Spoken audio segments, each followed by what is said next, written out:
حضرت ابراہیم علیہ السلام کی عادت مبارکہ تھی کہ رات کا کھانا کبھی اکیلے نہیں کھاتے تھے، کسی نہ کسی کو ضرور مدعو فرما کر کھانا نوش فرماتے تھے۔ ایک رات حسب عادت آپ کسی مہمان کا انتظار کر رہے تھے کہ کسی نے دروازے پر دستک دے دی۔ آپ نے دروازہ کھولا تو دیکھا وہاں ایک 80 سال کا بوڑھا تھا۔ اس نے کہا کہ مجھے کچھ کھانے کو دے دو، مجھے بے حد بھوک لگی ہے۔ حضرت ابراہیم علیہ السلام نے خوش ہو کر فرمایا، مرحبا مرحبا۔ اس آدمی کے ہاتھ دھلائے، اس کے سامنے کھانا رکھا اور کہا بسم اللہ کیجئے۔ وہ بوڑھا بولا، میں بسم اللہ نہیں پڑھوں گا کیونکہ میں مجوسی ہوں۔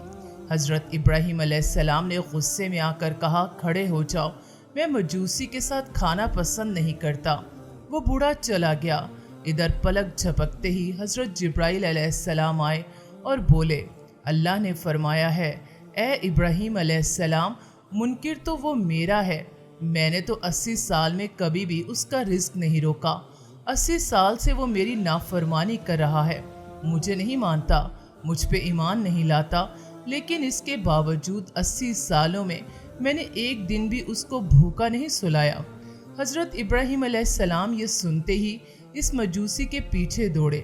تھوڑی دور گئے تھے تو وہ مل گیا۔ آپ علیہ السلام نے فرمایا، اے اللہ کے بندے، مجھے معاف کر دے اور میرے ساتھ چل کر کھانا کھا لو، آپ کی وجہ سے اللہ مجھ سے سخت ناراض ہو گیا ہے۔ مجوسی بولا کہ کون اللہ؟ آپ علیہ السلام نے فرمایا، وہ ذات جس نے ساری کائنات کو پیدا کیا ہے۔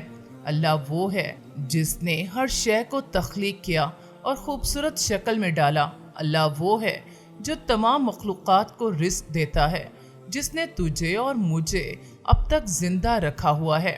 مجوسی حضرت ابراہیم علیہ السلام کی یہ بات سن کر رونے لگا اور بولا، کیا کہنے ہیں تیرے رب کے؟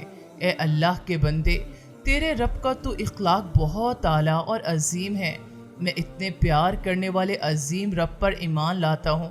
چنانچہ اس نے کلمہ پڑھا اور اللہ پر ایمان لے آیا۔ ہمیں نفرت گنہگار سے نہیں بلکہ اس کے گناہ سے کرنی چاہیے۔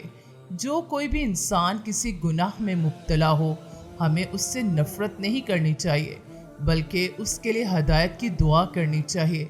اللہ ہم سب کو سمجھنے اور نیک اعمال کرنے کی توفیق عطا فرمائے، آمین یا رب العالمین۔